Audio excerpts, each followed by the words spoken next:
Right, welcome back, watch fans. Today we are talking about the Phillips Hong Kong auction, which actually finished this morning. It was online sale. It's sort of like a mid-season sale, and we're going to go through some of these results. Really very interesting. I think I would call it a tale of two cities. It was the best of times and the worst of times for certain segments of the watch market. So actually, we're waiting for one of our special guests to sign on. Let me see. Is he coming in? Okay, Bruce Lee from Hong Kong. We don't know if he's going to make it or not. It's early in the morning, but we're going to go through the sale results nonetheless. Here we go. So look, lots of surprises in this sale. It actually, I think this auction really gives us a pulse on what's really happening in the watch market. Like, you're seeing some of the kind of the hype watches of the kind of the COVID era, if you will. The Patek Philippe Nautilus. The Rolex models, the steel sports models, the prices are holding up quite well. At the same time, you have things that are the new trend, and this is the stuff that we've been talking about on this channel for months now. For example, the Patek Philippe Ellipse, right? Like, this watch sold at, I think, a ridiculous price. I mean, for what it is, I'm actually shocked by this. This is like almost $13,000 all in for what basically is a dog with fleas. I mean, this watch really is. It's a dog with fleas. And I'll go into it later. I mean, generally, if you want a Patek Ellipse, you want a blue dial, yellow gold, white gold, blue dial, the sunburst blue dial, and you got to have the Patek buckle, right? The Ellipse buckle. And as we see over here, this is, hang on a second. Is it here? Is it showing up? I can't get at this. Okay, here we go. Yeah, what is that? That's not an Ellipse buckle. That's a basic Tang buckle.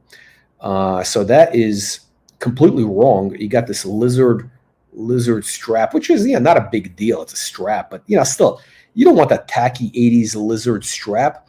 But this watch sold for 13 grand. Why? Why is it going for this kind of crazy money?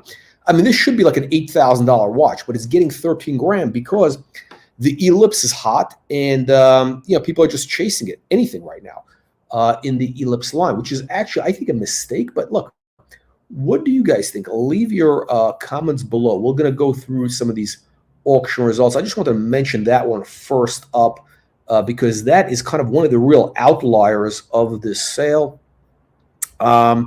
Okay, so you got your kind of, hang on a second, let me just pull up let me just make sure I have my Hong Kong HKD to US. What is the current? Just make sure I got my current $1. Wait, let me do this backwards. $1 is, wait. How do I do this? USD, so it's about 8 to 1, 7 to 1. Let's call it 7 to 1. Hang on a second, let me do USD to HKD. Sorry, let me just pull this up just because it'll make it easy. Yeah, roughly 8 to 1, right? So again, all the numbers here, Hong Kong dollars is roughly, let's call it 8 to 1. So let's see here. Okay, so you kind of, your Rolex stuff is selling for, regular market prices. No bargains here. I mean, there's no real bargains here. I mean, 5711 sold for about 113,000. So that's like, your regular retail price, or secondary market price, 889,000 Hong Kong. That's roughly 113,000 US. So this stuff is kind of showing us that, again, when you're talking about these kind of hype watches, whether it's the Nautilus, whether it's kind of the Rolex Steel Sports still has that kind of afterglow where they're selling for strong money. Those are doing well, but And of course, you have some of the hype watches, or the new trend that's emerging, which is, again, the Nautilus, the kind of shaped cases. Things like that are starting to pick up, right? But you had some incredible bargains in this auction. Really, I was like shocked by some of these prices in the sale. So this was in our email newsletter. We covered this, the Langenzon. So this is about 20,000, 20 grand US, all in, including premium.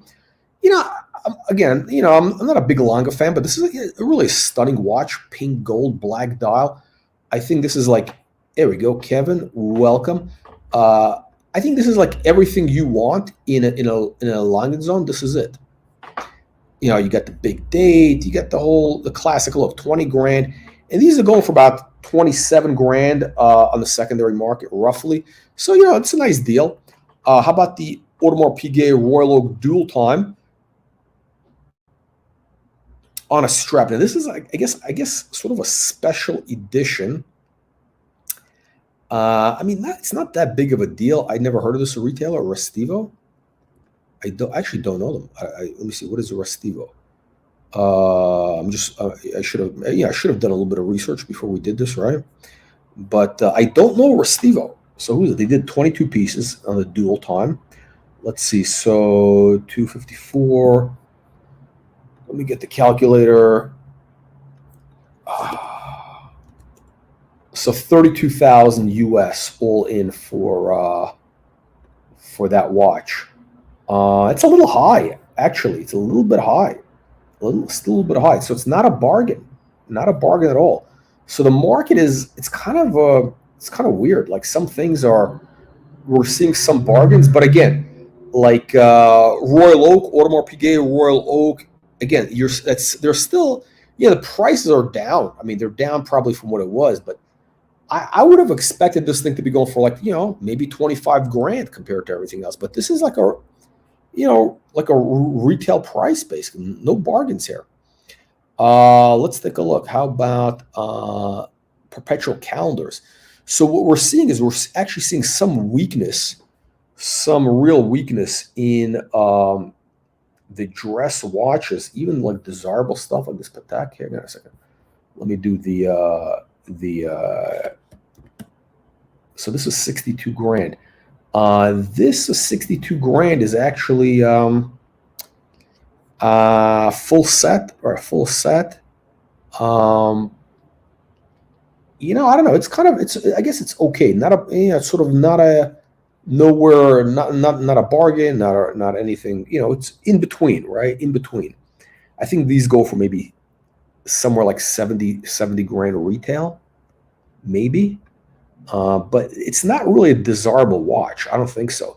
Because if you're going to go for a 5140, 3940, kind of the diamonds, so I know it's platinum and some people may think that's kind of a special thing, but I on this watch, I don't think that's actually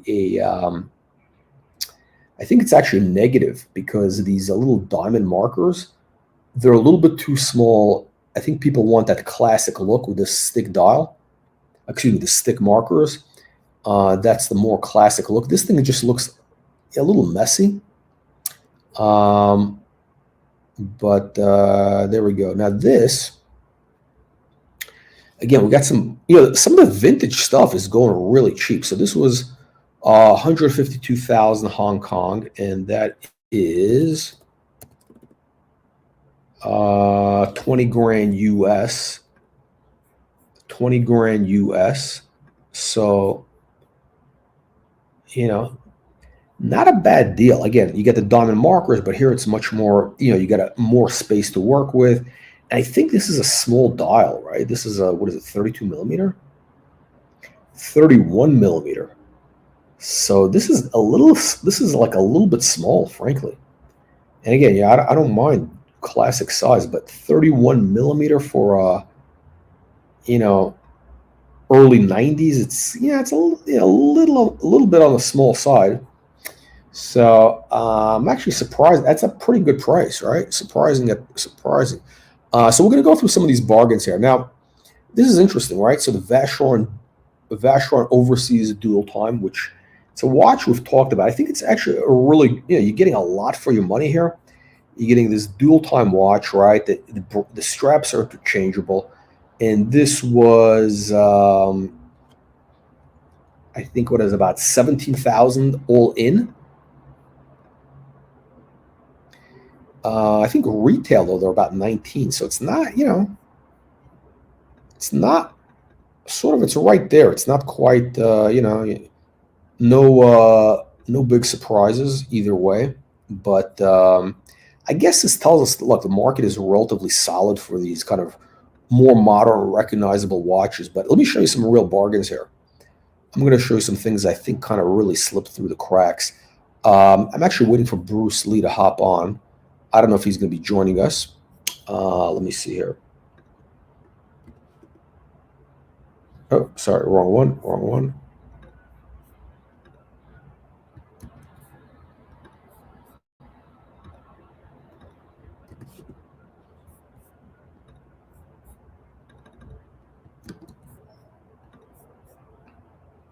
Okay, there we go.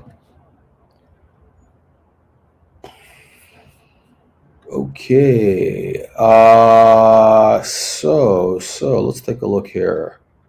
Let's take a look at one of the sort of classics here. Let's see, 254. How much is that? 32,000. Yeah, that's interesting. So, kind of a strong price for this Patek Philippe annual calendar. Yeah, this is actually a relatively strong price here. I mean, this should be like a $25,000 watch. So, oh, I'm sorry. Excuse me, guys. Big mistake. Big mistake. Sorry. My bad, as the kids say. This has, of course, it's got the Tiffany signature. So actually, this is actually pretty bad. So you got, technically, this is a Tiffany dial. You got here a Tiffany dial, and it's selling for 32,000 all in. So what does that tell you, actually? And again, this watch, I've never really thought this was I always thought this was kind of a bit of a dog. This is one of these Archie luxury watches that he had. It's a dog. The annual calendar, it's a messy look. You got this Tiffany dial. The watch is kind of a hot mess, right? They sold a lot of these, right? These are relatively popular. It's a compromise watch. It's not a perpetual calendar. It's the annual calendar. So it's kind of like it's a compromise. The dial is messy. So what does it tell you? That a Tiffany dial goes for 32 grand. The regular version probably be like 26 grand, 27. So only a $5,000 premium for this, right?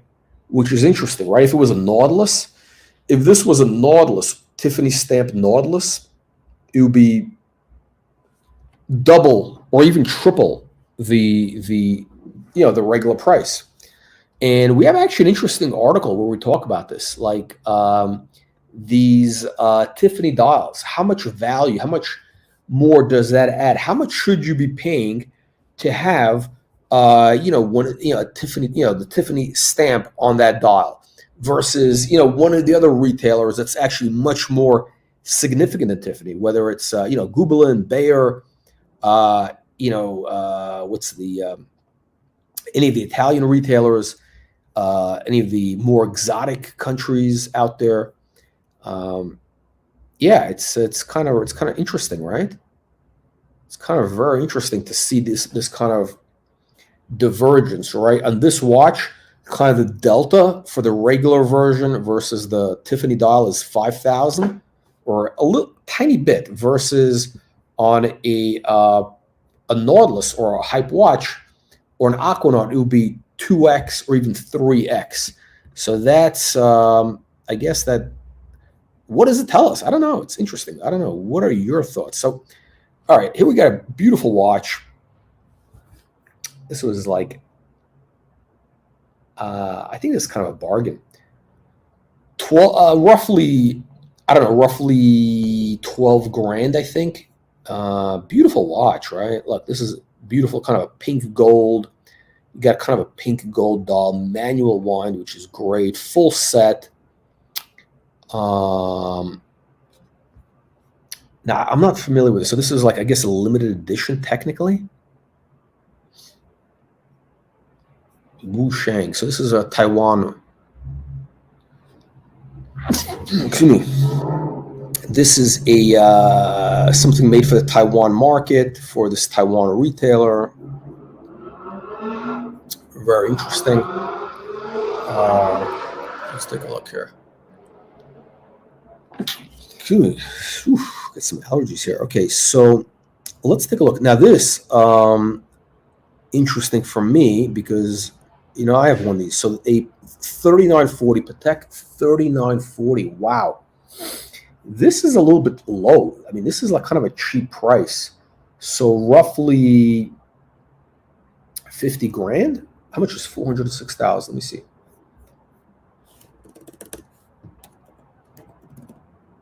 So 52,000 is so this 3940 white gold second series sold for 52,000.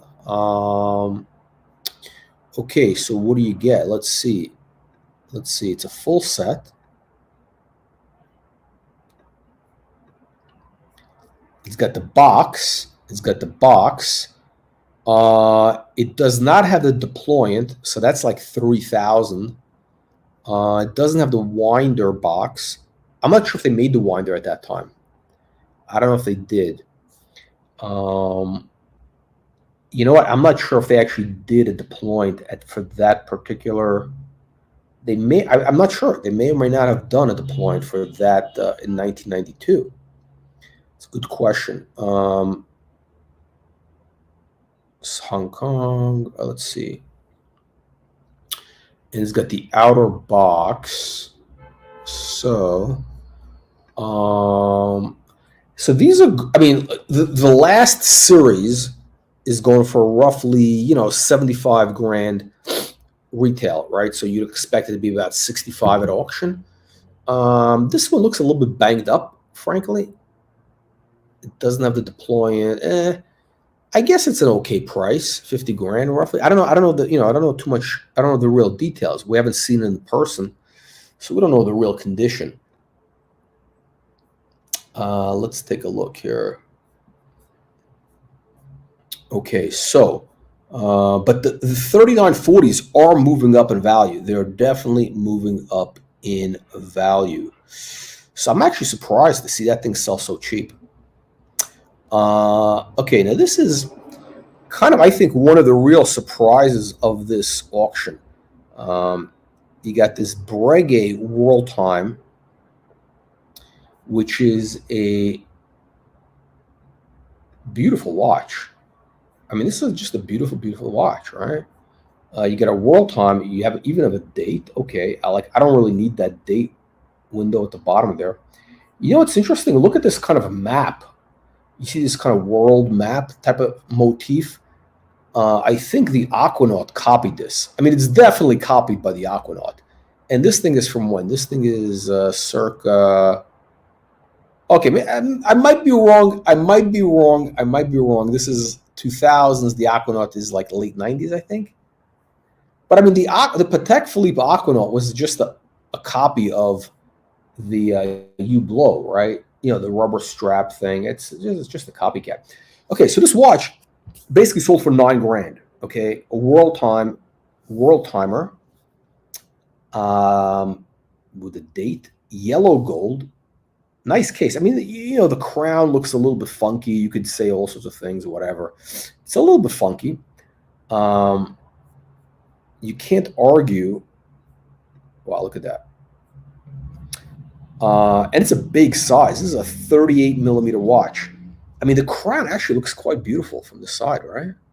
$9,000. I mean, I don't know. You show me what else you can get for 9 grand these days. Yeah, I agree. You know, from the side, you know, when it's facing you, it looks a little funky. But now that you see the whole thing, I mean, it's pretty cool. I completely agree. I mean, Buff, would you pay 9 grand for this watch? I mean, I would buy. I don't. Do I need a? I don't know if I need a world time watch. I really don't. So, but if I, if I didn't have a dual time or world time, I mean, this is a.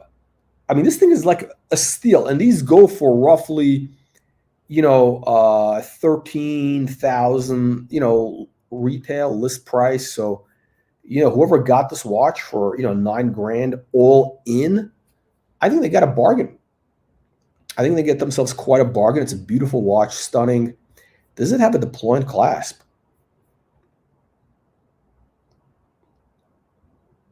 Let's see. We don't know. Oh, it does have a deploying clasp. Wow. We don't see a picture of it. Wow, Phillips. How come they don't show it? But it's got a gold deploying clasp, right? Which is a plus. I mean, look, gold today is what, 2,600 an ounce. You got a deploying clasp, which is probably you can probably melt that and get 1,500 bucks if you wanted to get your cost down, if you want that cost average down. It's a great. I mean, again, we're seeing like real bargains emerge in the market for if you're like a real collector, if you're like a real enthusiast, you don't need to have the hype watch. You don't need to like everybody to know what you have.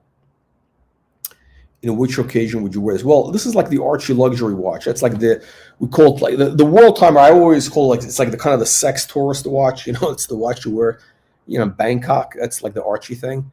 That's what that is.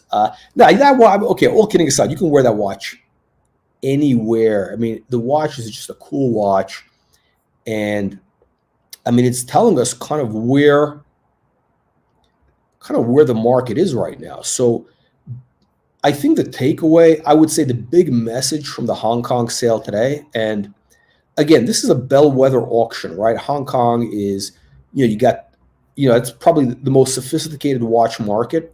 I would say Hong Kong collectors is maybe Japan up there. I mean, they're up there. They're probably number one. I would say Hong Kong is number one. Maybe the Italians. No, I would say Hong Kong is number one because they got more money, they got more watches, they have wider tastes. So I think Hong Kong is a true bellwether. They're much more sophisticated. I mean, they've been buying watches for the last, I don't know, 30, since whatever, right? I mean, the Italians have better style, okay, but Hong Kong really tells you overall market because the Italians are usually very specific.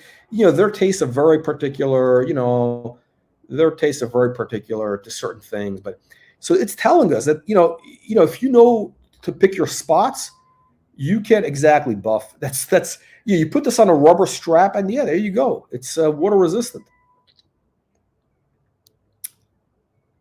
Scott Smith, what are your thoughts on the Meteorite GMT? We talked about this watch a couple times recently.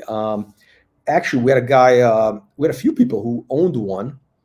I actually, I had one on my wrist a while back, and I thought, honestly, it's the problem with the watch. My personal issue with the watch is from pictures, it looks cool, right? It looks kind of cool. Meteorite, okay, great. White gold, so it's low key. The problem is when you have it on your wrist, that new modern case is a little bit, it's a chunky case. It's not an elegant design. So that takes away points. The real issue I have is the Meteorite dial, right? Now Rolex makes a beautiful Meteorite dial. Rolex does great Meteorite. The problem is, if I'm paying that premium for a Meteorite dial, I want to see the Meteorite, and Rolex does beautiful Meteorite dials. And when you have that Rolex GMT Meteorite, those looms, they take up a lot of space and they detract from the Meteorite. So I think what happens ultimately is that I'll pull up a picture just so we're talking. I think it's sort of like if you compare it to right, okay, so if you compare it to you compare this to a the day date meteorite dial with the diamond markers, it looks much better. You know, much better on the day date, because again, the loom, these markers, they take up a lot of real estate. It gets a little bit messy, so I'm not really a fan of it, and I'm not a fan of the ceramic bezel. That's my personal opinion. But you know what?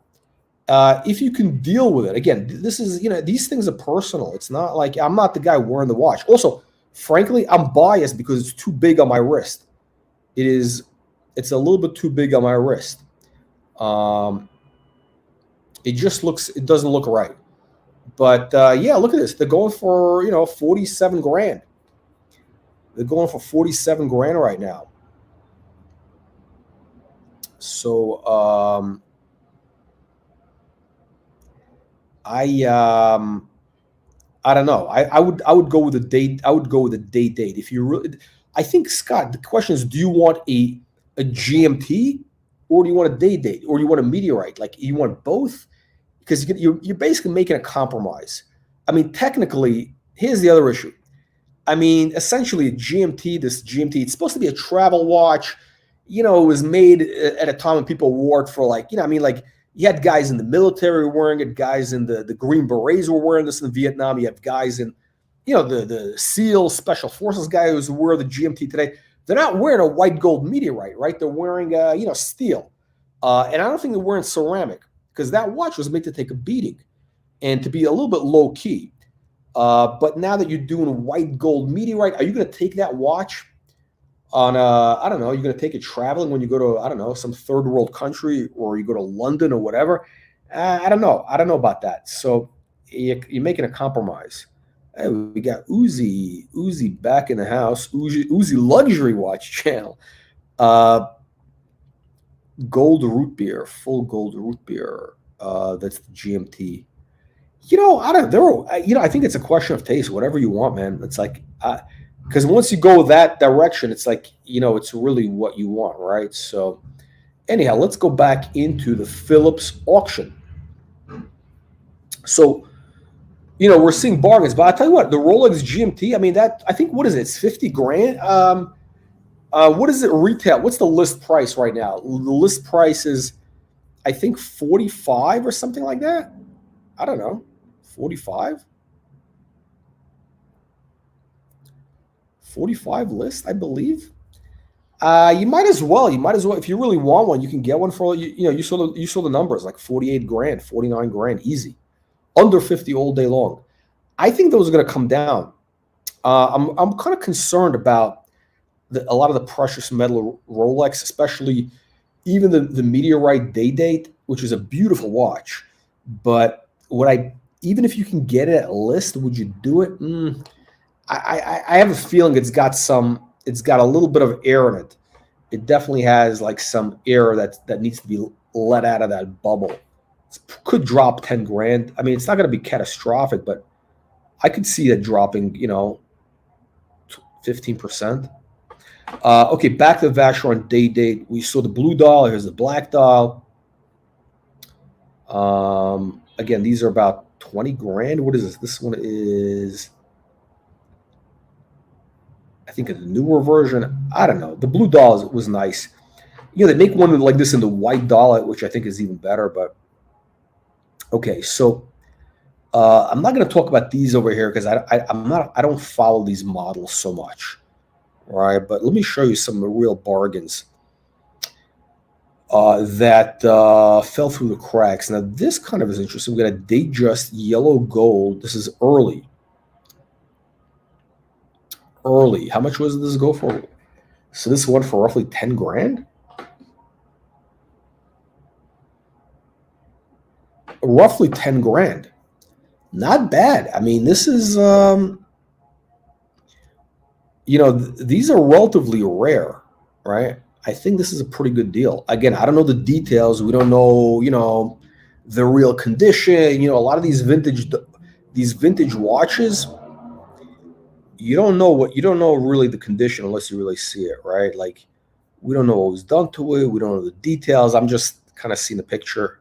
who knows what the reality is, but 10 grand is a good price if it's legit. Okay, let me show you some real outliers here. This is interesting. Let's take a look at some of these trends. Before we go into this, let me show you this watch.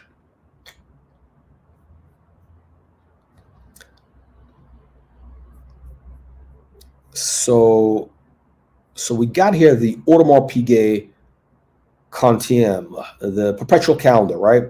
25,657.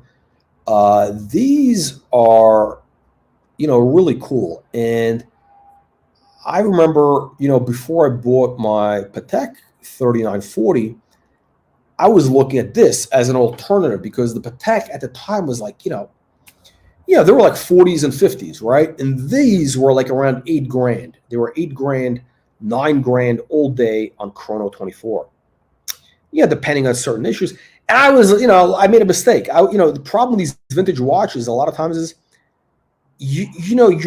if you see something which is kind of close to what you want, you just got to go for it, because you don't, you're not going to get exactly what you really want. You may or may not at some point, but there's issues of condition, how many were made. You're not going to get exactly, right? And I missed out because I was like very specific. I thought, okay, I wanted the pull-in clasp, I want this. Then I saw mother of pearl dial, and I was like, okay, it was a little high, but I think they were asking 10 grand for it, or 11 grand. And I was like, well, would you do 10? Because I thought, well, the other ones are cheaper. And you know what? I missed the boat on the watch, right? I missed the boat. Now these are going in the 20s. That mother of pearl dial is in the 30s. Like these went crazy recently. And this now is going for roughly 177. How much is this? 177. So 22,000.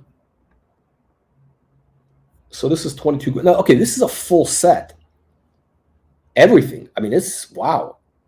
You even have the moon phase charts. You get, you know what? This might be a bargain. You even have wow. This is like new old stock, basically. Look at this. This is new old stock. Somebody put this in the safe. Somebody in Hong Kong bought this in 1988. They got the sticker. The tag. The little tag on it. They never wore it. This has got to be new old stock, right? Outer packaging also. It's got the cardboard box.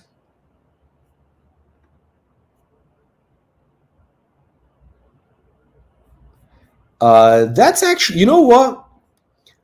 I would say that normally, if you just saw this, you would say, wow, that's 22 grand. There's examples for 16. But this, you're never going to get. I guarantee you, never. This will never come up again where you're going to see the perpetual calendar full set like this. Excellent condition for 22,000 all in. They're going for like 16 grand now on the secondary market. 18 grand. They're trying to get in the 20s. Still a bargain compared to the 3940. Here's the 5140 that's sold for 30 grand roughly. So you can get now perpetuals for 30 grand. 2009. It's a little bit funky. This is not like a perfect example. It's like, oh, no box, naked, certificate of origin.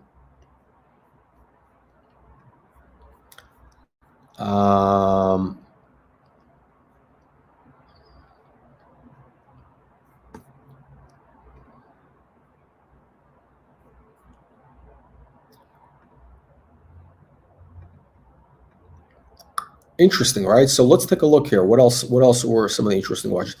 Man, I wish we had Bruce Lee here. Let me see. Is he dialing in by any chance? Let me see here. Hang on a second.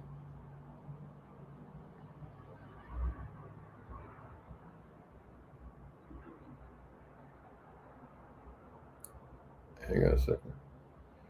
Let's take a look. 1 second. No, we haven't heard from him. Bruce is MIA. I hope he's not being detained as a special guest in China. The Chinese like to detain what they call special guests. Okay, I recently got the Guinness two-tone yellow GMT. Wait, I'm confused, Scott. I'm confused. You got a Guinness. You got a two-tone yellow gold GMT, and now you're reluctant. Now you already bought it. What are you reluctant about? It's already on the wrist. Is it garish? Fuck yeah, it's garish. I mean, yeah, it's garish. Yeah, of course it's garish. I mean, hang on, let me pull up the example. You got to feel comfortable with the watch, though. Sometimes I mean, you make mistakes. I'm not. Listen, it's a good-looking watch. Yellow gold is not for everybody. Okay, yellow gold is not for everybody. I got a day. I'm wearing it on a strap, and everybody's, oh, why? I can't wear it on the full. I can't wear it on the bracelet because it looks tacky. The yellow gold, I don't know. It's a little tacky on me. It's a little bit tacky. I wear it on a strap or wear white gold. I can't do the yellow gold. It's you listen. It's not for white people. You got to have darker skin to pull off yellow gold, right?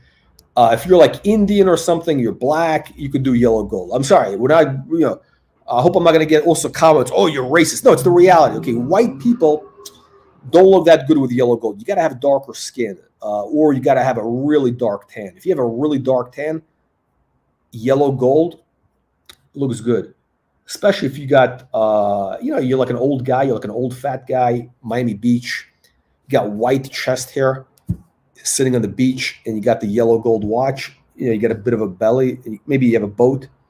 That's the watch. You got the female. No, he's not the female. Ridiculous. Well, the Guinness is what? That's the Jubilee bracelet. Hang on a second. I hate these names that they have. Guinness.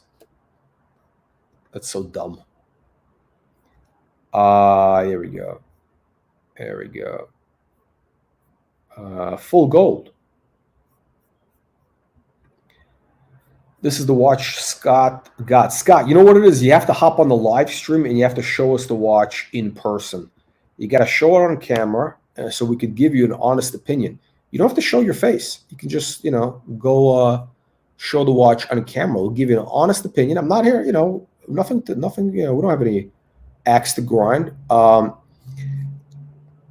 It's a little bit garish. Honestly, it's a little bit garish.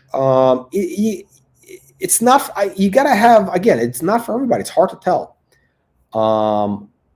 Really, it's an individual thing. I would say you definitely need darker. You need darker skin to pull it off because you got a black dial. You got the. It's a lot going on. It's a lot going on. Yeah. And it gets a lot of attention. I mean, this watch, you have this on the wrist, people notice. They notice. They go, shit, is that a Rolex? Let's rob this guy. Are you going to take that watch traveling with you to Brazil?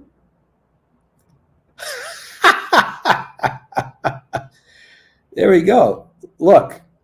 So he's saying that two-tone is the female version, and the guy, he's a cross. So look, our channel is we're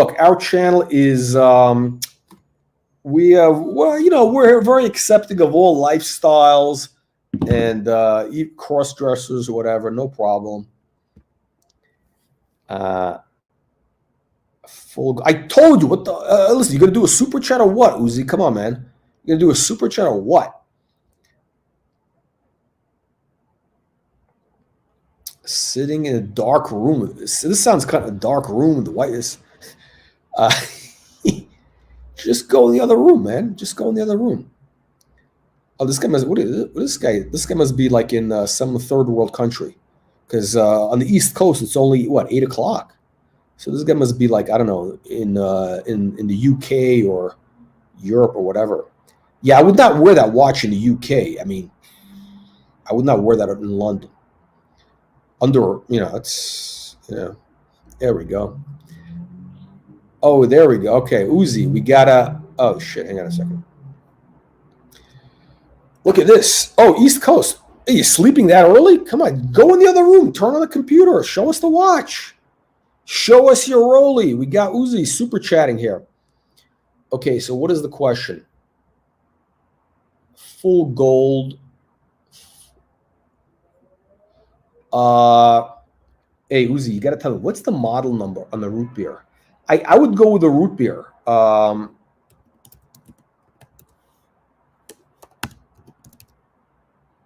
would go with I like rose gold because on the Rolex, honestly, on the Rolex, okay. Hang on, is this up? Yeah, I would go with this because I mean this is beautiful. I would say go with it. I mean, this is the way to go, frankly. First of all, rose gold. I can kind of get away with rose gold. It's a lighter tone. It's not as flashy. I like the chocolate. Is it a chocolate dial or black dial? Do they make a chocolate dial? I know they make it in the regular root beer. I don't know. Either way, it's a nice looking watch. Rose gold. You got the little bit of chocolate. It's a sexy watch. It's big for me. So I mean, again, I couldn't wear it, but if you have a wrist to pull off this watch, it's a really good looking watch. Look, I actually like the other bracelet better. I like the Jubilee better, but I think on these watches, it's a bulkier watch. You kind of want this oyster bracelet. I think this is the better way to go, in my honest opinion. Scott, do it.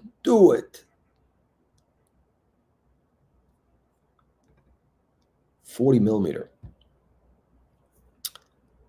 No, it wears bigger. No, it's not 40. I think it wears bigger. I think it wears like, no,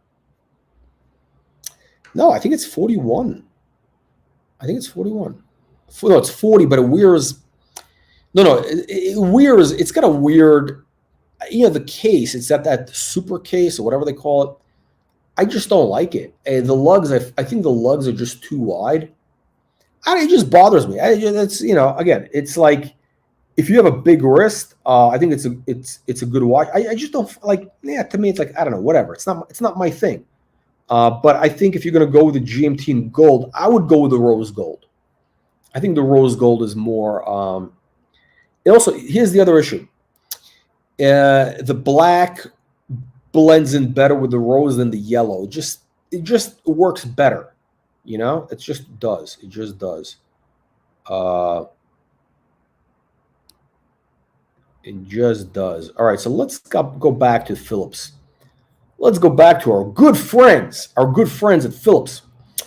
Okay, so we got JLC Tourbillon. These were quite rare, limited edition. This is like a legitimate limited edition. And this sold for roughly 30 grand. About 30 grand all in, which is kind of what it should be roughly. So they're not giving these away, right? Again, limited edition. They did a couple of these different sets. They did a minute repeater one year. They did Tourbillon one year. They did a whole bunch of these like very special complications for these reversos, and I think if somebody collected the full set, I think there's about 4 or 5 that they did. Again, it was a minute repeater, Tourbillon, something else, whatever. If you collect a complete set, I think it would be quite cool. I don't know if you're going to make big money with it, but it would be quite cool to have a complete set, I think. Oh, shit. Oh, look at this. Scott's in the house. Oh, it's a two-tone. Scott, why did you tell me it was full of gold? Scott, can you hear me? He's on mute. Is Scott on mute? We can't hear him. No, I said I was thinking about getting the all gold. Oh, no, this is it. Dude, no, this is much, much better. No, if you did the all gold, it's not for you. Put it on your wrist. Let me see that. No, steel, two-tone is the way to go. Two-tone is the way to go. And you can get away with this. You can get away with this. Yellow gold two-tone, no problem. Let's see it on the wrist, Scott.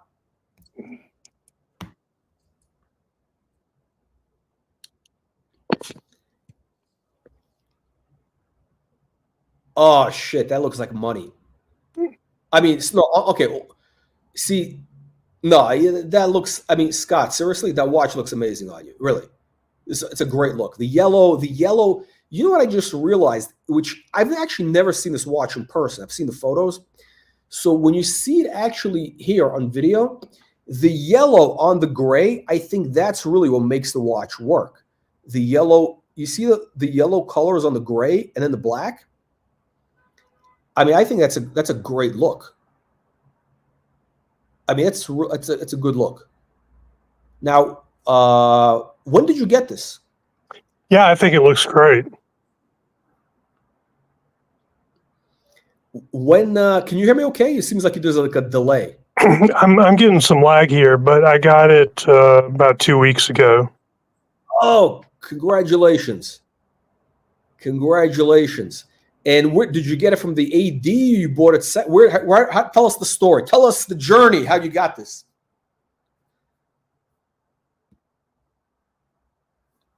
Yeah. So AD, and actually, this is just after one purchase of a Cartier for my wife. Okay, so you got it at the AD. So you got it basically, list. How much are these lists now? What is it, like 17, 18, 19? What is it going for? I don't even know. What is it? What are these now? So 17,000 list. Okay, plus tax, whatever. Okay, good deal. No, this is a great watch. Listen, you're never gonna go wrong with this. And you know what? I'll tell you what. Here's the thing. I think you're a little bit over the age of 25. I think you're a little bit older than 25, right? So you got to have some gold on the wrist. Stainless steel would be boring. You got to have a little bit of gold. It's the way to go. But not if you did full gold, it'd be too much. It'd be too much. This is just right. This is what I love about two. Okay, well, thanks for your opinion. I appreciate it. Now, Scott, I want to ask you you have a few minutes? We're going to do a quick interview. We're going to do a quick collector interview. Yeah. Okay. So now, what is this your first Rolex, or you've been like? What other watches do you have? Like, how did you get into it? Give us kind of a background, and what made you decide to buy this particular watch? Yeah.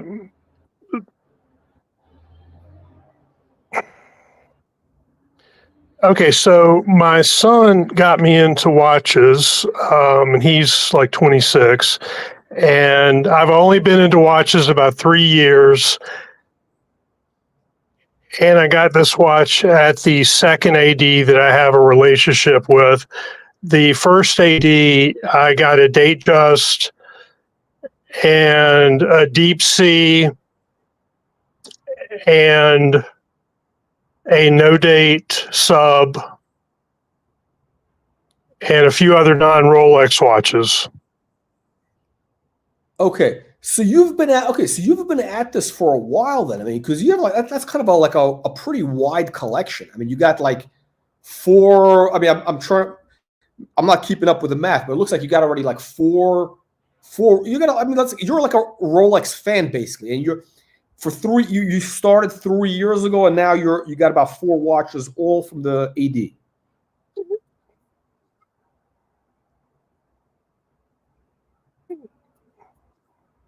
Yeah.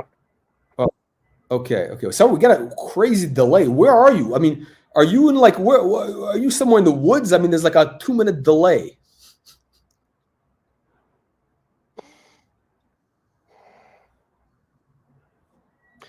I'm calling from Atlanta, but I'm on my phone on the video, so I don't know why there's a delay.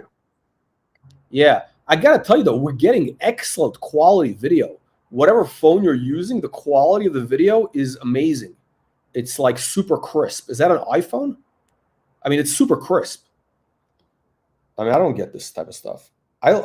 My video is horrible. You got excellent No, quality. this is a Samsung, and it's 4 years old. Me too. Samsung. Okay. So you're in Atlanta, which is very interesting because I apparently there's quite a watch community in Atlanta. I mean, of all places, I don't know. Like there seems to be in Atlanta like a lot of collectors. Like a lot.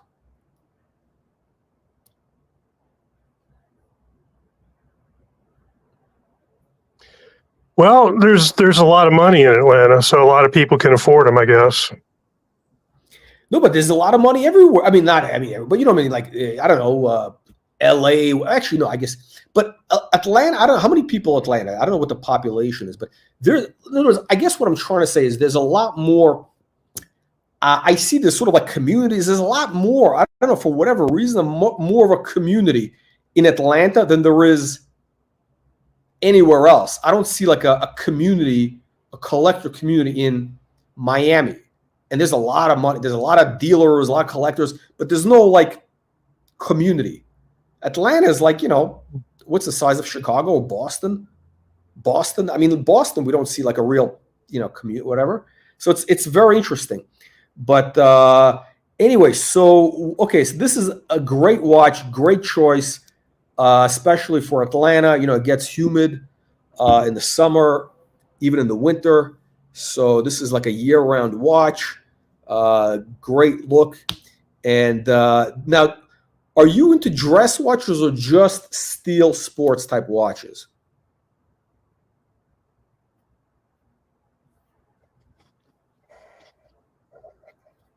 Mostly the steel watches. I really was wanting to get a steel GMT on Jubilee when I got this one, but I just couldn't say no to this. And by the way, the circumference of my wrist is 7 inches, in case anyone's interested. Okay. So, you know what? Can you turn it over? Can we see the clasp? If you can flip it over. There we go. Okay, there we go. Oh, that's gonna get scratched up real quick. it's that's a scratch magnet. You know what? Listen, I think you made the right choice. I mean, this is like steel is very boring, especially I don't know if they make it on Jubilee or not, but I mean, steel is boring. I mean, two-tone is like, I mean, you're a guy north of 40. You gotta have some gold. You gotta have it. It's like, it's sort of like you've earned your place in life. You gotta have a little bit of gold on the wrist, not full gold. You don't need to go all the way, but a little bit, just a little bit. And what's great about it is that this thing has so much variety because of the colors. Is that every time you're going to put it on, it looks different. Because it changes with the light, it changes. There's a lot of, you'll see, like as you wear it, like different light conditions. Whereas if you just had a basic steel watch, it wouldn't give you that same experience. So enjoy it in good health. Now, what's next? Yeah, I'm thinking full gold. I'm thinking full gold. It might be a little much. Not yellow gold. Yeah. The rose gold. I mean, I think the rose gold GMT that we had on the screen, you could do that. But I mean, again, I don't know your kind of circumstance, like, what you're around. Like, are you around kind of a flat? I don't know how it is. It's like, I don't know. But the rose gold, I would say, is the way to go, not yellow gold. Full yellow gold is not, it wouldn't look, again, but this is a great watch. I mean, it's going to be, a classic. Were you thinking of the meteorite? Okay, well, thanks for having me on. You too, Scott. Yeah, Thank you. I was sorry. I'm not we're having lag, so just bear with me. So, yeah, I was wanting your opinion on the meteorite. Yeah. So you heard what I said about the meteorite, but here's the question: you already have a GMT. You don't want to have two. You don't want to have two of the same watch. That would be like ridiculous. I think here's the thing. I'll tell you what it is, because from having it on the wrist, what's cool about the meteorite dial, I like that, is that you see the meteorite, but you see the big white markers, these lumen markers, they take up a lot of space. And on the meteorite dial, they don't look quite right. And you may not notice it right away, but after a while, it's kind of like they just take up too much space. You don't enjoy the meteorite, and it makes it harder to read also because it's all kind of the same color. Whereas here, the markers, they're white on black, so you got much more readability. It's much more readable. I don't know how your vision is at night or whatever, but I mean, this is much more readable. It's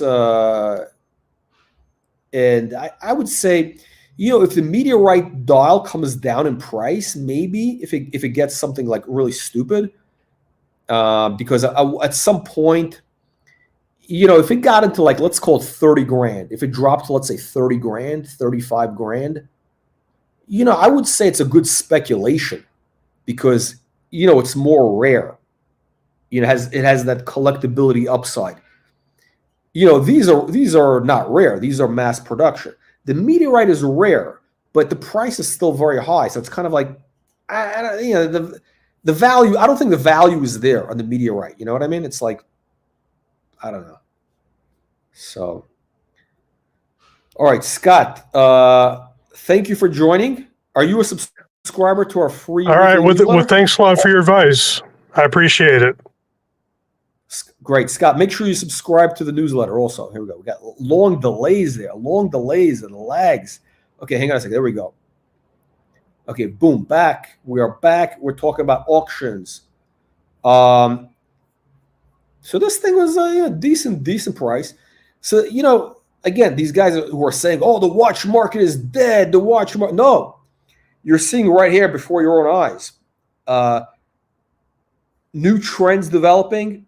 The stuff that's, that people want, Nautilus, they're not going for bargains. They're still going for full price. There's still things going crazy. We're actually entering a golden age. Again, I've said this before. We're entering a golden age of watch collecting, meaning that there's a lot of more people in the game. You got guys like Scott. Scott was not collecting watches 5 years ago, right? Now he's collecting watches. He started 3 years ago. And he just bought another watch. What does that tell you? I mean, I don't know. The guy is in Atlanta, right? That's like, middle of America. Well, the East Coast, technically. But you know what I'm saying. It's like, I think Scott is representative of, what we're calling the golden age of collecting. There's a lot of people who came into the market in the last 5 years. His son got him into it. How did his son get him into it?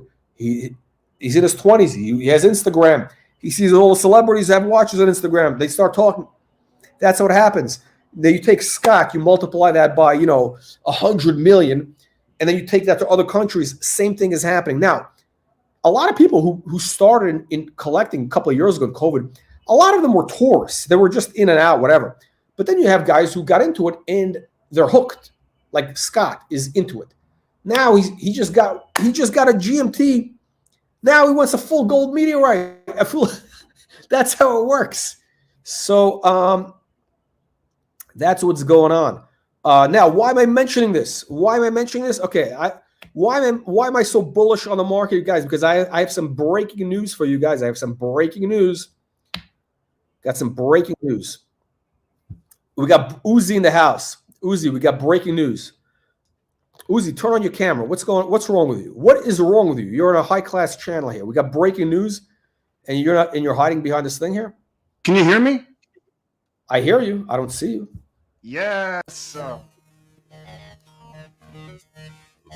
my God! What is? Come on. What's going on? Come on, let's go. Yeah. Wait, Yeah.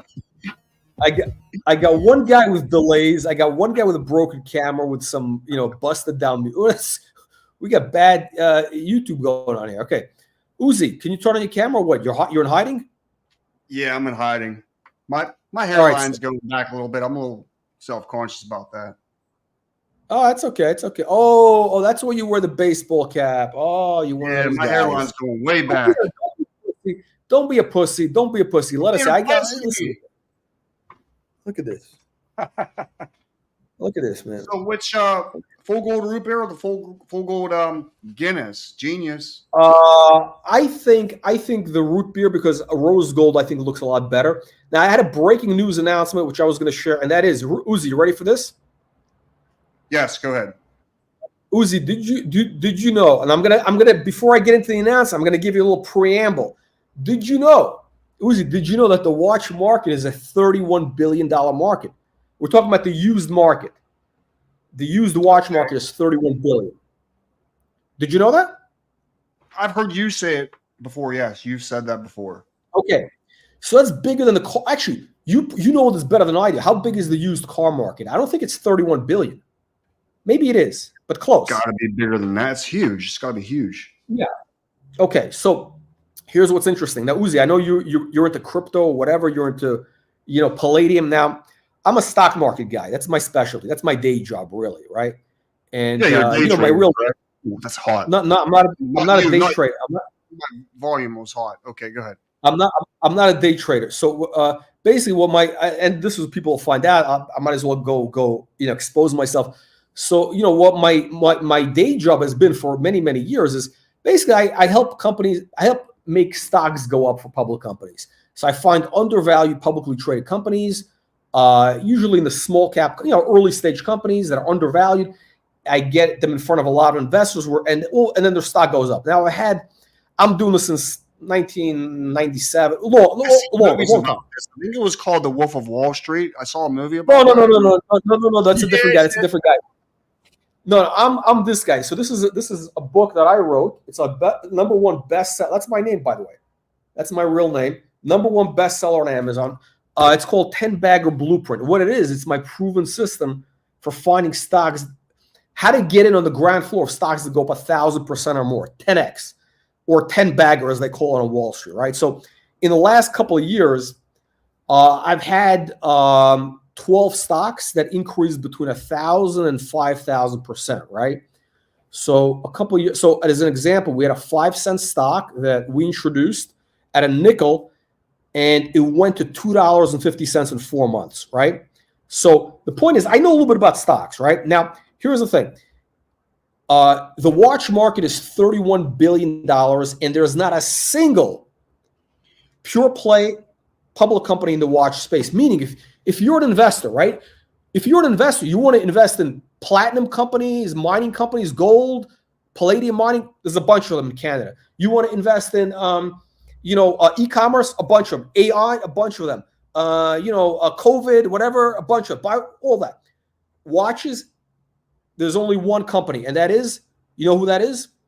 I should put this up here. Hang on a second. And that company is, I'm going to give you the name. Actually, hang on a second. That is basically, so what happened is, we got a big announcement. The Watch Reporter is now a publicly traded company. Oh, wow. That's Yeah. So, hey, Scott Smith worked for ICE, which owns New York Stock Exchange. What's that about? oh, ICE? really? Oh, shit. I gotta get. Oh, shit. I got Scott. You gotta get me an insight. I gotta get on the New York Stock Exchange, because right now we're trading on the Canadian exchange. I gotta tell you, I made a big mistake, because the mistake I made was I had a lot of success with Canadian markets. Well, I had a lot of Canadian client companies, and I just had this thing where I had this public vehicle on the CSE, the Canadian Stock Exchange. I had a relationship with the people before. I said, hey, I got this thing, and what we're doing with the Watch Reporter is this, right? The name of the company is really Dial Market. Dial Market is the corporation. It owns Watch Reporter. And what we're doing is this. Here is the opportunity that I see. You got, again, $31 billion market opportunity. And I think there's a need for a pure play watch stock. And what I see is this. There's a lot of these watch dealers out there, right? There's watch dealers, guys doing 50 million a year in business, private companies. Guess what? They might be making a couple million a year profit, but you know what their business is worth? It's worth a zero, because their business, it's like a used car dealer. But if they were public, they could get, I believe, in my opinion, they could be valued at 10 times sales. So what we're going to do is so the dial market is going to have three components. So we got the watch reporter. We're going to have some professional content. Obviously, I'm going to bring in some professionals. You don't want to look at me all day here. You want to get some professionals on here. So we're going to have that. And essentially, we're going to have a marketplace. We're going to have a marketplace, which is going to be called Dial Market. Basically, buying and selling watches is going to be a watch dealing platform. And I think we could do a pretty big number in sales in the first year, and we could get valued at 10 times sales. So whatever it is. So let's say we do, I don't know, let's say, and even some of these backpack dealers, these backpack dealers, some of these low-life backpack dealers that you see, these guys are doing $5 million a year in business. I mean, they're making 10%, whatever. I want that kind of money. You're making more. Uzi, don't be shy. We know how much you're making. A lot of money, $5 million a year. Come on. Yeah, no, that's gross. That's gross. That's not net. They're making like 10%, maybe. What do you mean gross? What do you mean by that? What do you mean? They do $5 million in sales, but the profit is maybe $500. I do like $20 million in sales. Get the fuck out of here. Uzi, if you were public, you should merge into New World Solutions. Hang on a second. Where's our thing? Oh shit! Hang on a second. Wait, where's my banner? I'm trying to promote the stock here. There we go. There's the symbol. That's the symbol. There we go. So the stock trades. Whole time to drop this kind of shit. This is fucking powerful. So the stock trades over the counter. The Canadian, really, the main market is the Canadian exchange. Over the counter is a little rough, and also in Frankfurt in Germany. But we gotta get the hookup from Scott to get into New York Stock Exchange. We gotta get a little sales first. But here's the deal, right? So right now the stock is trading at a whopping. You ready for this? 2.5 cents. Now, when we announced the deal 2 weeks ago, the deal was announced. The stock went from $0.015 to 3.5. It basically doubled. It doubled, in a day, because they knew, hey, the $1 trillion man is involved. I mean, like, all bullshit aside, I've created $1 trillion in wealth for investors over 25. I mean, I'm doing this a long time, working with many, many companies. So the stock is trading millions and millions of shares a day. This week was very slow, but the first 2 weeks, it's like the number one or the number two most active stock in Canada. If we were on the New York Stock Exchange, I mean, they would shut down the New York Stock Exchange. How big this is? Okay, I'm kidding. By the way, I gotta say something. Nothing here is legal advice. Nothing here is investment advice. This is not investment advice. Okay, we're not giving buy-sell recommendations. You definitely got to sneak that in there. Yeah, I seen you. Exactly. Not a solicitation to buy or sell securities. Okay, so Uzi, here's the idea. Let me explain to you the investment concept. So basically, the way it works like this, right? It's a ground floor opportunity, right? The way it works, I'm going to show you something. I'm going to show you something really cool. So the way it works is, if you read my book, and I'm not here to pump up the book. Hang on a second. Maybe I am going to pump up the book. Hey, since you're here, hang on a second. So I'm going to pump up the book. So the book, it's again number one bestseller on Amazon, right there, number one bestseller on Amazon. Look at this. There we go. How to make 10x, 100x profits in cheap stocks. We got a 4.1 rating, 4.1 out of 5 stars, only because we had some haters. I have a lot of haters. I got a lot of haters, and they left some bad comments just to mess with me. But the real comments are, people made a lot of money. People made life-changing wealth with some of these stocks. Anyway, the point is this: I'm not here to sell the book, but what happens, Uzi, is that the whole premise of the book is that what I say is, look, if you want to make money with these stocks, there's a couple things that are important. You got to have what I call an asymmetric setup, meaning that you want to have the odds stacked in your favor. You can't just buy a stock. Oh, I'm going to double my money. Oh, no. If you're buying these penny stocks, you can't go for a double. You got to go for a 10x, 100x type gain, because it's like public venture capital, right? These are higher risk stocks. you could easily lose all your money, right? So if you could lose all your money, your upside has to be commensurate with your risk, right? I mean, What so a quick I 10% think jump, dude. Make 10% no, no, no, profit. no. No, that's no. If you're going to do that, you can just as easily lose 50%. So you got to go for these things where you can make 10 times your money, and you can. So here's the setup. This is what you got to look for, right? You got to look for stocks where you're coming in at the ground floor, where the valuation is cheap. So right now, the whole valuation of this company is like $3 million, and that's like literally dirt cheap ground floor. Now I'm going to show you something. So I'm going to walk you through this quick. We're going to give you quick. Hang on a second. Got some Momo scanners. Pull up the Momo scanner. We're going to give the punters. We're going to give the punters some quick education here. So here's the chart. Uzi, you follow charts? You're a Palladium guy. You follow charts, right? I follow charts. Okay, so you know charts, right? Okay, so what are we looking at here? Would you call this a double bottom? Breaking out of a double bottom? I don't like the candlesticks. Take it off the candlesticks real quick. No, it's not a candlestick. It's an open, but it's an open high low. It's a regular. It's open high low close. I hate candlesticks too. It's not fully candlestick, but it's something. No, it's a bar. It's a bar. It's a bar chart. It's a little bit goofy because it's the Yahoo Finance, but we got it's a double bottom right now. Here's what's crazy. Look where the stock has been in the past. $5 is what the chart shows. And my theory, it sounds ridiculous, and it's not. There's no scientific basis, but I always believe stocks like to go back to old highs because the path there's a whole bunch of psychological things. Everybody knows it's an old trader's maxim. So if this thing goes back to $5, that's a 200. Basically, you're going to make 200 times your money. Am I saying it's going to go back to $5? No, but I'll tell you why it can go to $1 or so. And by the way, this stock exploded to 12 cents just a few months ago. You see what's happening on the chart? It's breaking out of the 15 to 200-day moving average. You know about that moving average, right, Uzi? The moving average shit? Well, with penny stocks, you really don't care about that. You just want to trade the hottest penny stocks of the week, pretty much. I know how that goes. Volume, momentum, etc. I'm not a day trader. My thing is I look for like things where it's going to go to the moon. That's it. I don't want to. I want to make it 10 times. Trader. I don't want to make swing trader, huh? I'm a speculator. I'm like I can't day trade. That's not my thing. It's not my thing. I'm long term. I'm like because anyway. So here's what happens. So you got to break out of the 15 to 200-day moving average, right? So that's very bullish. And look what happened last time it broke out of that moving average. That was back in when was this? Back in March. Look what happened. It went from 3 cents or 2 cents to 12 cents. And now we got that same setup and it's happening. Now look at the volume. Uzi, you see the volume? This week has been slow for whatever reason. But this is the volume. As soon as we announced the deal, the volume exploded. And here's the volume that was before. So there was no volume.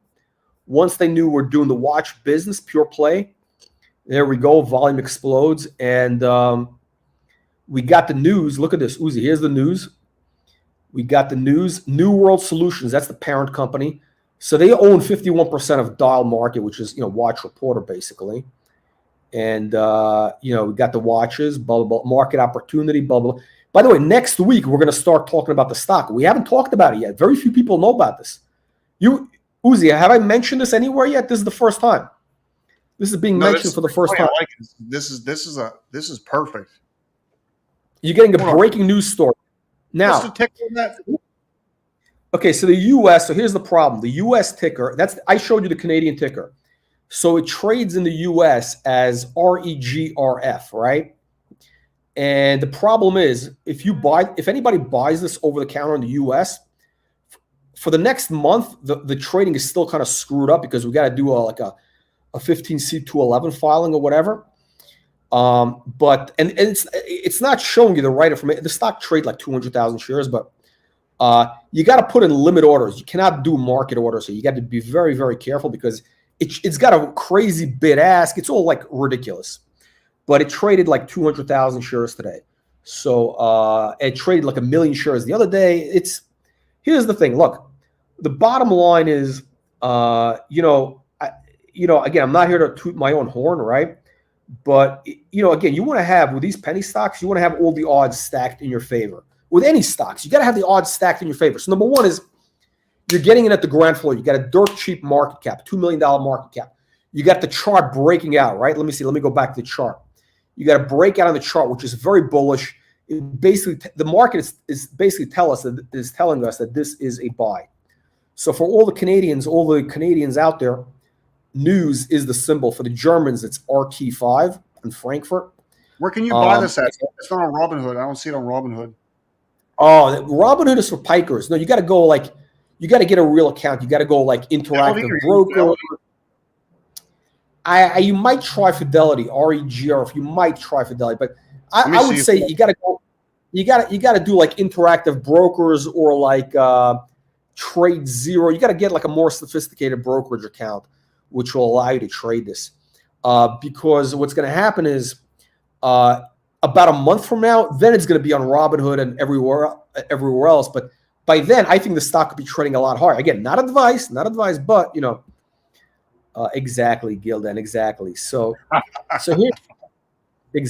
here's the deal, right? So let me tell you.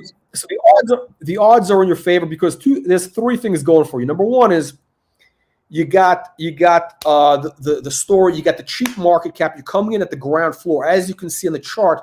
Ground floor. Number three, very important. You got a lot of catalysts. I'll tell you how this could be a $1 stock very easily. Palladium. Palladium is the catalyst. That's a good one. Now, by the way, did I tell you when I was a kid, I worked at the Palladium Futures Pit? I was Platinum and Palladium. I worked for a guy named Tony Selly. Anyway, none of these other guys. Hang on. How do I pull this back? The camera doesn't go. Okay, shit. Let me do this. There we go. There's the book. Okay, 10-bagger blueprint on Amazon. How many other public company CEOs have written a #1 bestseller book that tells you how? Because here's the thing: if you do like the math, right? The math is this. If you read the book, it also backwards. It tells you also how to make a stock go up 10x, right? Because that's what I do, right? In other words, I understand there's a system. There is literally a system to make a stock go up. Now, whether it goes up 300%, 1,000%, it goes up 50x. It depends on different factors. By the way, there's a client company I had a long time ago. I had a couple of companies that went up literally over 100x. Now, did I buy the stocks? No. One of them was a stock called Uzi. You ever watch those shows where the cops show you the body cam footage? Of course, yeah. At the bottom, it says Axon. So the company that was my client was called Taser at the time. And they make the tasers, that shoots the taser at you. The taser gun. I have a taser too. You got a taser? Okay. So when that thing came out, right, this company was public. I think they signed up with me like in 2003, I think it was 2002. And it went public, I think $14. The stock collapsed. It was at around $1.50. Everybody was saying it was a scam. And I think they presented at one of our conferences, right, or something. And I remember sitting in the room with this guy, Phil Smith. That's the CEO now. He was like a kid. He was like my age. He was like 30 or whatever. And his father was the chairman. And I thought they were scam artists, frankly. And because I'm interviewing the son, for the video we're doing, right? And the father starts yelling at him. Right in front of me, like saying, "No," because he's saying, "You're not being promotional enough." No, son, it was crazy, right? And I thought it was goofy. And the taser thing, people were saying it's kind of good. But what made that company, what saved that company? This was right after 9/11, right? I don't know, Uzi. I don't know how old you are, but right after 9/11, there was a whole push for these like Homeland Security stocks, anything to do with whatever bullshit Homeland. And they were trying to get these tasers to the air marshals and whatever. So it became a whole, that saved the company. So Osama bin Laden literally saved that company. If it wasn't for Osama bin Laden, this company would not be where it is. That stock went from $1.50. Today it's $387. $387. I can't find my login for Fidelity anywhere. So I can't check out your stock, your new gen, whatever it's called. No. REGRF. So we got to get Scott. We got to get Scott to get us on the New York Stock Exchange So, I want to ring that bell. But okay, so here's the concept. And Scott, you can leave your comments. You tell me what you think of this. Here's the idea, right? Very simple. Look, right now the market valuation is $2 million, right? Now, Uzi, the watch business, right? The watch business, you're doing stuff like Rolex, whatever it is. Look, we got 4,000, 3,800 members on this channel. I got like 14,000 people on Instagram. We got email. We got about 18,000 people in the universe, right? The show is huge. The show is huge. No, it's small. But we got about probably 30 or 40 heavy hitters. Guys, you only see one or two of them, guys with like multi-million-dollar collections. There's only a few of them. The majority of the people who watch this are regular guys. Like we got a couple of Rolexes, $10,000, $20,000, $50,000 collections. But there's like 10,000 of those guys. In total, there's about $200 million in this universe, right? And I believe that once our e-commerce channel launches and we have the right service, because I think the idea is if we provide a boutique service where it's a professional service, you get a good price for your trade and your sale, you get proper advice. We're not here to sell you garbage. The vintage stuff is fully described. We can get 5% of those people to do business with us. So I think we can do $10 million a year in business. Probably, over the next 18 months, we can hit that run rate. And Rolex sells itself. If we have $1 million in inventory in Rolex, that stuff sells itself. The margin is, 5-10%, right? But that, most of these guys, they do 12 turns a year, right? That inventory turns over 12 times a year, right?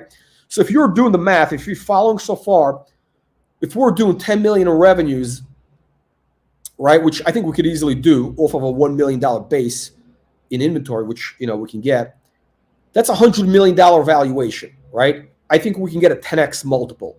So because, it's a digitally enabled company, e-commerce, hyper growth, velocity, you got all the marketing, you're going to get a 10x multiple in revenues if we can maintain that, high growth rate.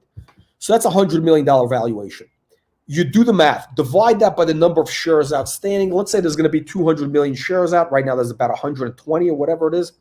That's 50 cents a share. Okay, that's 50 cents a share. Excuse me. Wait, I'm sorry. It's wait. 100 million, but 50 cents a share. That's right. Is that right? 50 cents? 50 cents a share. Right now, the stock is 2 cents a share.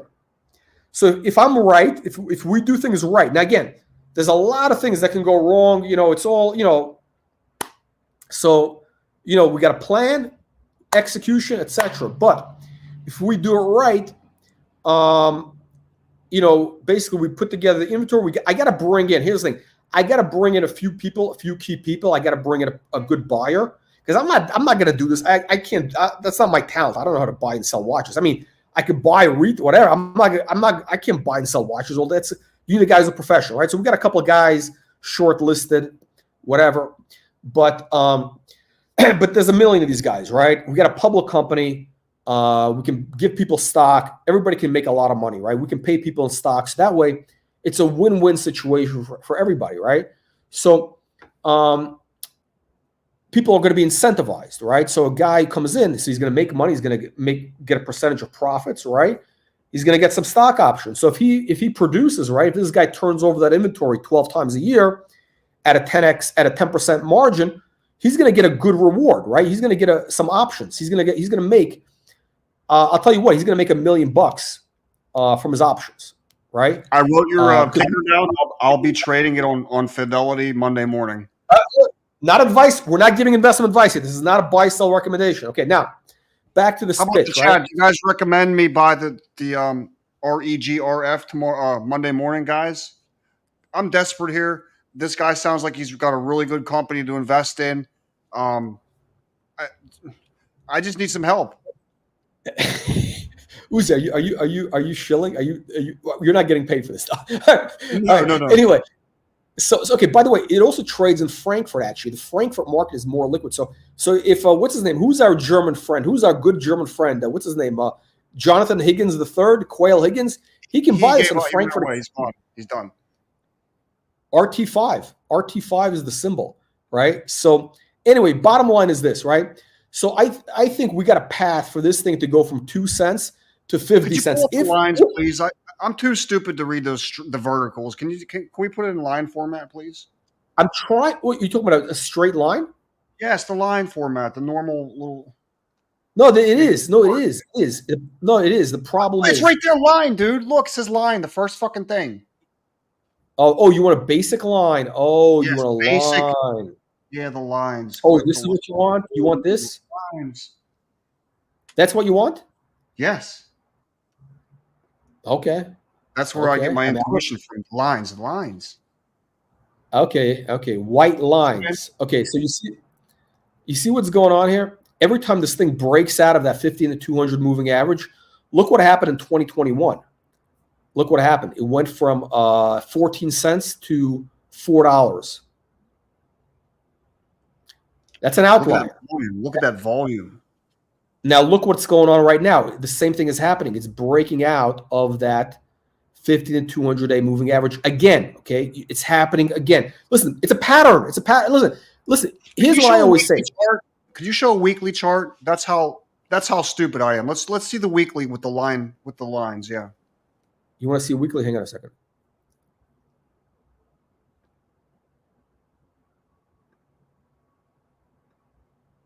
Five-year, and this is kind of retarded looking.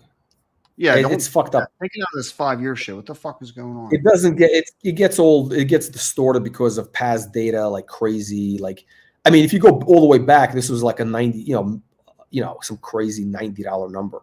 I mean, it's not relevant to this thing. Like, it's not going to $90. I can almost promise you that the stock is not going to $90. Bring it to 1 minute then. Because how weird this chart is. Bring it to 1 minute.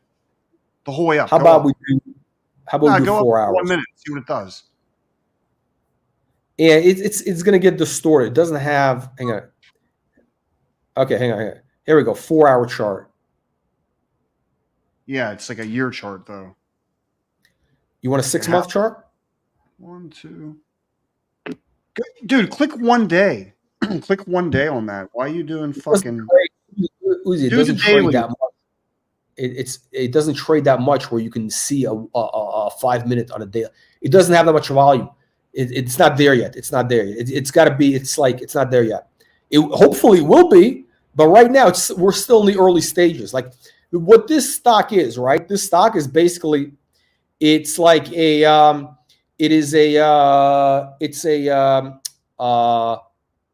it's making a comeback, right? This is one of these. It's called a fallen angel, right? It was a high flyer. It collapsed. It's a new story. It's a whole new thing right now. That's what this is. So this is let me pull this up. Okay. So anyway, bottom line is this, right? So you got a setup here. You got a setup where the odds are stacked in your favor. You got a cheap valuation. You're coming in at the ground floor, and you got the guy kind of running it. Knows how to make stocks go up. I mean, again, I'm saying illegally, professionally, all that stuff. I mean, most of these guys, they don't know what the hell they're doing. Most of these knucklehead CEOs of these penny stocks, I mean, these guys, 90% of them are grifters, especially the Canadians. And the others, they don't know what they're doing. That's why they hire me. Why do you think these companies pay me money? Because they don't know how to do it themselves, right? I'm doing the work for free for the company because I'm basically here to make the stock go up. I got a bunch of stock. I want to get this to $1. That's my personal goal. I want to get this to $1 as fast as possible. And then I'm going to move to Pittsburgh and, get into palladium recycling. That's it. So anyway, so there's a path. Now, again, what's going to happen? We don't know. But I do think, okay, so let's say I'm half right. Let's say all this is bullshit. And one thing I can tell you, charts don't lie. They tell you the truth in advance. This chart is extremely bullish. You just hit the 1 day on the bottom left, on the bottom for me. Why can't you just click it? Just click the fucking. I did. I just did. Okay, you want to do? Okay, you want to now? Yeah, 1 day. It doesn't show you anything. It doesn't show you anything. It's not. There's not enough volume to show you a pattern. It's not. What does it show you? It doesn't tell you anything. Trust me. It's a 5 day. It's also not going to be enough. It's not going to be enough. You need at least 6 months. Damn, what's that, like sine waves right there? What are they, sine waves? No, because you got to have a lot of trading Never in order good. to That's make it. I know what you're looking for, but this stock is not trading that much volume yet. It's got for a stock to show like a real pattern, you got to have like, serious volume every day consistently. Then you're going to have a pattern. Until then, you're going to get this. But right, even all that said and done, the data is still the same. The moving average stuff. This is a very bullish thing when a stock goes above the 15 to 200 day moving average, and especially when you're going to get like the golden cross next week, it crosses to 15 to 200. Very bullish. Anyway, bottom line is, let's say I'm only half right. Well, let's say I'm only half right? Let's say the stock only goes. Let's say we do only 5 million in revenues, and it's valued at 10x, 50 million. So the stock will only be 25 cents. Maybe it only goes to 10 cents. You only make 10 times your money. Uzi, would you be upset? Square waveform, meaning in stocks. Uzi, would you be upset if you only made 5 times your money or 10 times your money? Yes, I would be very upset. No, of course not. What if you put $100,000 in there? I wouldn't put 100 grand in. 5x is we're not making recommendations, but listen, these are high risk stocks. It definitely can go to zero just as easily as it can go to $1. It could go either way. It's like a binary bet almost. So that's basically what it is. But anyway, should we go back to the Phillips auction? Yeah, sure. Let's go back. I got to finish off here. I got to finish off on the Phillips. Okay. Bottom line is, look. Here's what's going on with the watch market. Right now, we got some great opportunities where, we got a buyer's market. You're seeing stuff. Here is the proof. Here is the proof that we got there's action in the market. When you see, okay, by the way, so when you see a dog with fleas, like the Patek Ellipse gold dial, like this watch, sell for $13,000 when normally this should be at best, a $6,000 or $7,000 watch. That tells us, things are happening because the real watch you want the blue dial version, and you want the one with Ellipse buckle, right? So there's like sub trends. There's sub trends in the market. The Ellipse is hot. Shaped cases are hot. There's certain things that are hot. And what's happening is you got new collectors entering the market. You got guys like Scott, who we had on before. We got guys like you came into the market just, I don't know, last year, whatever, right? And there's a lot of new people coming into it. So, it's just getting started. And look at and there's great deals to be had. I wish we had Bruce Lee from Hong Kong on because he could tell us. But look at this watch. We got this. I'm sorry. No, Ulysse. This actually sold for a lot of money. This thing sold for double the estimate almost. But still, it's a good deal. It sold for, what is it, 12 grand? Are they coming after you? Perpetual calendar. We got a Ulysse Nardin perpetual calendar, pink gold. This sold for about 10 grand, roughly 11 grand. That's a bargain. Yeah, that's nice. I mean, that's a bargain. New old stock, crazy. Let me show you something else. We got. No, let me show you some real deals. There were some real bargains in this auction. The Cartier. Look at the Cartier is getting very strong prices right now. So these guys are saying, "Oh, the watch market is dead." Well, let them try to buy a watch retail. Let them go to a Rolex and see if you can walk out with a new watch. You can. Take a look at this. Take a look at this. Where is this? Hang on a second. Shit. There's a Gerard Perregaux. There's a watch that sold for like 8 grand, which was like a ridiculous bargain. Hang on a second. Where is this? Where is the Gerard Perregaux? Shit. Hang on. Uzi, by the way, what do you wear right now? I'm not talking about your underwear. What kind of watch you got on? Sub date. I should probably put the Donald Trump watch on. Oh, did you buy a Trump watch? I did not buy a Trump watch, but Yeah. he copied my he copied my date as you've seen. He copied it. Yeah. You see it?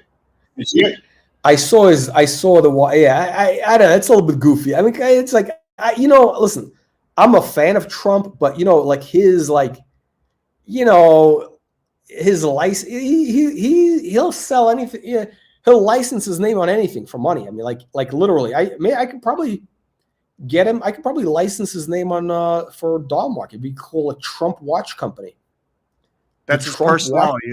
He's always trying to make a buck. He's a hustler, huh? I mean, yeah, he's a hustler. I mean, the guy's a hustler. It's like, I mean, you could probably get he'll probably, if you give him 10 grand, you can probably make Trump Palladium stuff. Where is this watch? Hang on a second.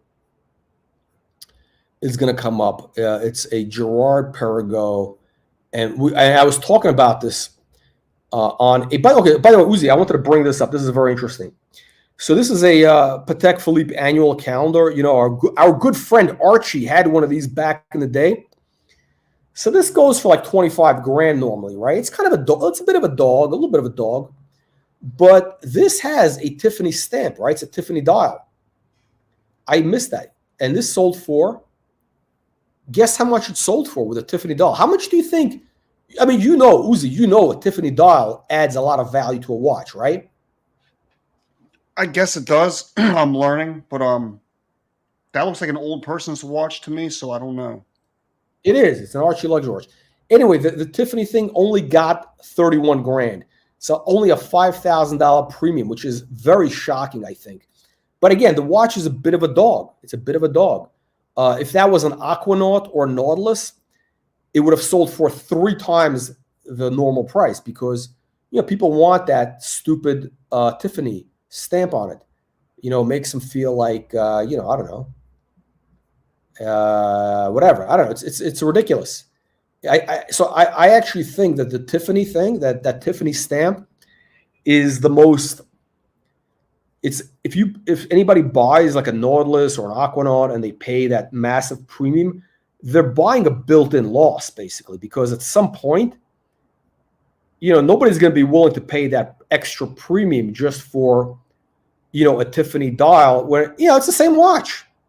It's not a big deal. I mean, Tiffany is not a big deal. It really is not. How'd you get into watches, reporter? What happened? The same way you got into watches. Everybody wants a Rolex when they're a kid, right? You want to flex? Nah, you grow up. You see these movies. You see Don Johnson. You see, the Rolex. You see Tom Cruise wearing a Rolex Day Date in, Rain Man. You see Rolex. That's a success, right? You see the movie. What is it? What the hell is that movie? With Alec Baldwin. What's that movie called? Don't know. Don't know. What's the movie with Alec Baldwin? Why did I just hear an echo? What's happening? No idea. Hang on a second. Not my headphones. Fuck. Dude. Oh, here we go. Girard-Perregaux. Here we go. Girard-Perregaux. Okay. This is a white gold world time chronograph with a date. I mean, this is actually a serious watch. Hey, how are you talking on your computer without headphones? That's my question to you. What's going on? Are you? I don't know. I'm not at that. Yeah. Anyway, this thing sold for about $7,000. This is, I think, one of the biggest bargains ever. If we had Bruce Lee on the show, he would tell you this. I mean, a world time chronograph date, $7,000. Are you kidding me? If this and Girard-Perregaux, and he talked about this. I mean, that's one of the oldest brands. It was an old, well-respected brand. They had some issues with distribution, so they kind of They went, you know, I don't know, for whatever reason, people are not paying a premium for Girard-Perregaux. I'm not If this was a exposed to Patek, watches. You're the only guy that exposes me to these, so I don't know. I honestly don't know. no, but let me tell you something. If this was a Patek, this would be selling for $75,000 because people are paying for that name. And it's not me telling you that. You know who said this? It's you know, our good friend Bruce Lee. I mean, Bruce Lee, that's the guy with a $3 million collection in Hong Kong. He knows watches. And you know, this is what he was talking about. He's saying Girard-Perregaux is like, you know, one of the most undervalued watches out there because, you know, for whatever reason, Patek got lucky and these guys fell through the cracks. And this is an example. I mean, this is a great watch. I mean, you may not like it. I mean, you may not like, I mean, you know, I don't know. I don't find it that like visually like whatever, but anybody who's like a serious, you know, if they're like that Bill Sanders guy or whatever, I mean, that's like a real serious watch. I mean, it's chronograph, world time. I mean, for $7,000? Did you say the Tiffany stamp styles do not sell for more, or did you say they No, they do. No, they do. They carry a premium, but you know, it's very weird. Here is the weird, like it's almost like an arbitrage situation. Whereas, like you have the Aquanaut and the Nautilus, the premium is like triple. Like, in other words, if it's like a 5740, like a perpetual calendar Nautilus, normally it's like 200 grand. With a Tiffany dial, they sold for like 500, 600,000. Okay, which is ridiculous for a little line of Tiffany. It's not worth it. Here, I showed you another watch. It had the same Tiffany, but the premium was only 5,000 instead of like triple. You know what I mean? I got you. Uzi, it's like the palladium is the same, right? The palladium is a commodity. Everybody's palladium is the same, right? Whether it says yes, across the world, yeah, same thing everywhere. Yep. Yeah, I mean, look, if you buy bullion, if you're buying bullion, I know there might be a few dollars, like literally a couple dollars premium for like, I don't know, one of the Swiss bullion companies, like I don't know, who is it, Credit Suisse, whatever it is. You know what I'm saying? Like some of them have slight premium. Credit Suisse or whatever, Suisse. Some have a slight premium discount, whatever, depending on different things, right? So that's how it works. So Tiffany is the same thing. It adds a little, but it's really, the gold is the same. It's the same gold. You melt it, it's the same thing, right? So it shouldn't be. It should only be like literally a couple dollars. It shouldn't be triple. Anyway, bottom line is I'm very bullish on the watch market. We got a pure play stock in the watch space. And again, not a buy sell recommendation. You know, we're not here. We're not giving advice. We're not giving investment advice. But I can tell you the stock is looking very good. And next week, you know, I don't know, it could be very exciting. All right, Uzi, check it out. Again, do your own due diligence. I'll day trade that stock. I'll probably lose my money, but I'll gamble. Yeah. You know, we have guys day trading that stock actually, but it's the Canadians because it's much more liquid in Canada. And these low-life degenerate day traders, they're day trading it literally to make half a penny. They buy it at 2 cents, sell it at 2.5. At 2.5, sell for 3. That's what all day long. There's guys trying to make a half a penny on the stock. I mean, it's a lot actually. You know, because how much is half a penny on 3 cents? That's like 15% basically, right? 15%. Like percentages, yeah. So if you throw in like 20 grand and just gamble. I mean, look, for 20 grand, you can buy 1 million shares, right? You buy 1 million shares, you make half a penny in 1 million shares. How much is that? That's $500. Is it? How much is it? I think percentages. I don't know. Oh, sorry, no. Wait. On 1 million shares, you make half a penny. It's $5,000. Because if you buy the stock at 2.5 cents, right? You buy the stock at 2.5 cents. That's 25,000. You sell it at 3 cents. You made $5,000 basically. How much is that? That's about 20%. So if you put in $20,000 and you make 10%, how much is that? No, it's swinging 20%. It does 20% swings a day basically. No, that's my question. If you Yeah. put in 20 grand and you make 10% profit, how 2,000, much money? 2,000. Two That's thousand what? $2,000. It's roughly 2,000. It's not exactly 2,000 though. No, it's not because the stock, it trades at half penny increments. 2,222, I think, right? Okay, I don't have a calculator. What do you think? I got a calculator in front of me right 20,000 now. or I mean, something. 20,000. whatever. Yeah. Yeah. You profit. Whatever. It's Whatever it hey, is. Yeah. when the price goes up more and more and more and more, that matters. How to figure out that sort of percent matters. Yeah. Yeah. Of course. Of course. I mean, listen. I mean, the problem is until the stock breaks above a nickel, and again, I'm not saying it's going to break above. I'm not saying where it's going, anything like that. But if it does break above a nickel, that's usually when the thing becomes serious. Because between here and a nickel, you got all these low life day traders trying to make half a penny. Once it goes above a nickel, then you get more serious people come in. A dime. It becomes different levels. Anyway, Uzi. Anyway, thank you for joining the channel. Super chat. You're the show sponsor here. $9.99. We got a big heavy duty. What is that watch you got there? What is that watch you're showing? That's the one that's one of one. I bought that the other week. It's I think the guy from Rolex owned this watch actually. No, you didn't buy that watch. Get out of here. I bought that watch. It's one of one. That's the platinum. I don't want to put myself out there. I don't want to be in danger. That's the Yacht one of Master. That's the Yacht Master favorite watch. The Yacht Master. Made for the.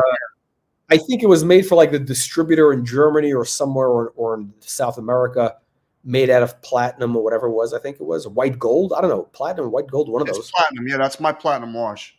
It is platinum. Okay. I think the dial is kind of dull. It's a little bit boring. It's kind of gray. No, it's nice. It's like a creamy color. It's got them diamonds. Got that blue. Really? Okay. Rubies. No, not rubies. Sapphire. Oh, okay. No, I know you've been getting to some heavy hitters. I know you got that Patek white gold sapphire Nautilus, right? That allegedly. We don't know where it is, but allegedly. Blue stones, yeah. Yeah. So anyway.